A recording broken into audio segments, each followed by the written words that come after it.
Hello everyone. நான் என் வாழ்வில் மறக்க முடியாத ஒரு நாளை சந்தித்தேன். அது எனக்கும் என்னை படைத்த அல்லாஹ் ஒருவனுக்கு மட்டுமே தெரிந்திருக்க வேண்டிய ஒரு விசேஷமான சம்பவம். அந்த வினாடிகள் என் மரணம் மிக அருகில் வந்துவிட்டு போனது போன்ற ஒரு உணர்வை எனக்குள் ஏற்படுத்தியது. என் தாய் தந்தையர் எனக்காக செய்த துவாக்களின் மகத்துவம் எவ்வளவு பெரியது என்பதை நான் என் உயிரில் உணர்ந்தேன்.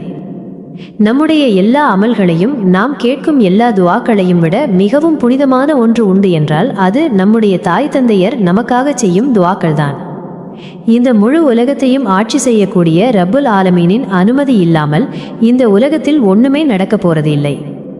அவன் தனித்தவன். அந்த சவாலான நாளை கடக்க வைத்த என்னுடைய இரட்சகனுக்கு சுக்ரன் யா ரப்பி ரஹ்மான். அளவற்ற அருளாளனாகிய என் இறைவனுக்கு நன்றி. அந்த நாள் மறக்க முடியாத நாள். என்னுடைய மவுத்து கிட்ட வந்துட்டு போன மாதிரி இருந்துரு. ஏன் என்று நான் சொல்ல விரும்பவில்லை. படைத்த அல்லாஹுவுக்கு மட்டும் தெரிந்தால் போதும். அவனுக்கு தெரியாதது ஒண்ணுமே இல்லை. அல்ஹம்துலில்லாஹ். அல்லாஹுவுக்கே எல்லா புகழும்.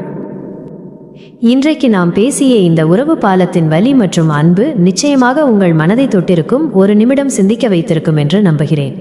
வாழ்க்கை போராட்டங்களுக்கு மத்தியில் நம் மனதின் நிம்மதிக்காகத்தான் இந்த குரல் ஒலிக்கிறது. உங்கள் சிந்தனையை செழுமைப்படுத்தவும், வாழ்வில் நல்ல மாற்றங்களை உருவாக்கவும் தேவையான மனதிற்கு ஆறுதலான விஷயங்களை இந்த சேனலில் நாங்கள் தொடர்ந்து உங்களுக்காக மட்டுமே கொண்டு வரப்போகிறோம். நாங்கள் உங்களை கட்டாயப்படுத்தி சப்ஸ்கிரைப் செய்ய சொல்லவில்லை. இந்த சேனலை ஆதரிப்பதும் சப்ஸ்கிரைப் செய்வதும் உங்களுடைய விருப்பம். ஆனாலும் நீங்கள் சப்ஸ்கிரைப் பட்டனை தொட்டால் நீங்கள் தேடும் நல்ல தகவல்கள், உங்கள் வாழ்வில் வெளிச்சமேற்றும் நல்ல சிந்தனைகள் உடனுக்குடன் உங்களை தேடி வரும்.